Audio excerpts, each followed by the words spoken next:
ಕುಂಭಮೇಳ ಅನ್ನುವಂಥದ್ದು ಜನಸಾಮಾನ್ಯರಿಗಲ್ಲ ಸಾಧು ಸಂತರ ಸಮಾಗಮ ಆಗುವುದಕ್ಕೆ ಈ ಸೋಷಿಯಲ್ ಮೀಡಿಯಾದ ಪ್ರಭಾವಕ್ಕೆ ಹೊಸ ಕಾಲದ ಇವತ್ತಿನ ಮೀಡಿಯಾದ ಪ್ರಭಾವದಿಂದಾಗಿ 40 ಕೋಟಿ ಜನ ಸೇರೋ ಹಂಗಾಯಿತು ಅಲ್ಲಿ ಅನ್ನೋದೊಂದು ಚರ್ಚೆ ಇದೆ ಸ್ವಾಮೀಜಿ. ಜನಸಾಮಾನ್ಯರಿಗೆ ಯಾಕಲ್ಲ? ಮೊದಲನೇದಾಗಿ ಜನಸಾಮಾನ್ಯರು ಅನ್ನೋರು ಯಾರು ಜನಸಾಮಾನ್ಯರು? ಒಳಗಡೆ ಬೆಳವಣಿಗೆ ಯಾರಿಗೆ ಬೇಡ? ಎಲ್ರಿಗೂ ಬೇಕು. ಬೆಳವಣಿಗೆ ಯಾರಿಗೆ ಬೇಕಿದೆಯೋ, ಬೆಳವಣಿಗೆ ಯಾರಿಗೆ ಬೇಕಿದೆಯೋ ಅವರೆಲ್ಲರಿಗೂ ಒಂದು ಡಿಸಿಪ್ಲಿನ್ ಬೇಕು ಲೈಫ್ನಲ್ಲಿ. ಡಿಸಿಪ್ಲಿನ್ ಅಂದರೆ ಬೆಳಗ್ಗೆ ಬೇಗ ಹೇಳೋದು, ಇಷ್ಟೊತ್ತಿಗೆ ಊಟ, ಇಷ್ಟೊತ್ತಿಗೆ ತಿಂಡಿ, ಸಾಮಾನ್ಯವಾಗಿ ನಾವು ಅಂದ್ಕೊಳ್ಳೋದು.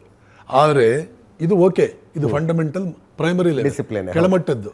ನಿಜವಾದ ಡಿಸಿಪ್ಲಿನು ನಮ್ಮ ಮನಸ್ಸಿನ ಮೇಲೆ ನಾವು ಕಂಟ್ರೋಲ್ ಇಟ್ಕೊಳ್ಳೋದು. ಮನಸ್ಸಿನ ಮೇಲೆ ಕಂಟ್ರೋಲ್ ಇಟ್ಕೊಳ್ಬೇಕು ಅಂತಂದರೆ ನಮಗೆ ಒಂದಷ್ಟು ಕಣ್ಣು ಏನು ನೋಡಬೇಕು, ಏನು ನೋಡಬಾರ್ದು, ಕಿವಿ ಏನು ಕೇಳಬೇಕು, ಏನು ಕೇಳಬಾರ್ದು, ಇದೆಲ್ಲ ಕೂಡ ಪಾಪ ಪುಣ್ಯಗಳ ಪ್ರಜ್ಞೆ ಬರಬೇಕು. ಈ ಕುಂಭಮೇಳದಲ್ಲಿ ಇದನ್ನೇ ಜನರಿಗೆ ಕೊಡೋದು.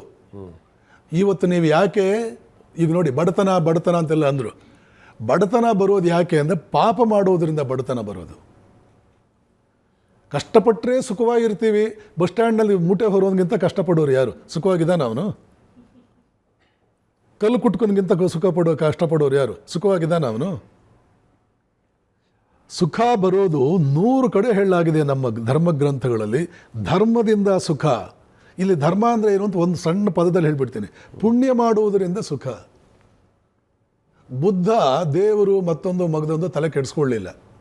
ಅವನು ಬರೀ ಪುಣ್ಯ ಕಾರ್ಯ ಮಾಡಿ ಅಷ್ಟಾಂಗ ಮಾರ್ಗ ಅಂತ ಬುದ್ಧ ಕೊಟ್ಟನಲ್ಲ, ಸಮ್ಯಕ್ ಮಾರ್ಗ, ಅದೇನೂ ಅಲ್ಲ, ಪುಣ್ಯ ಮಾರ್ಗ.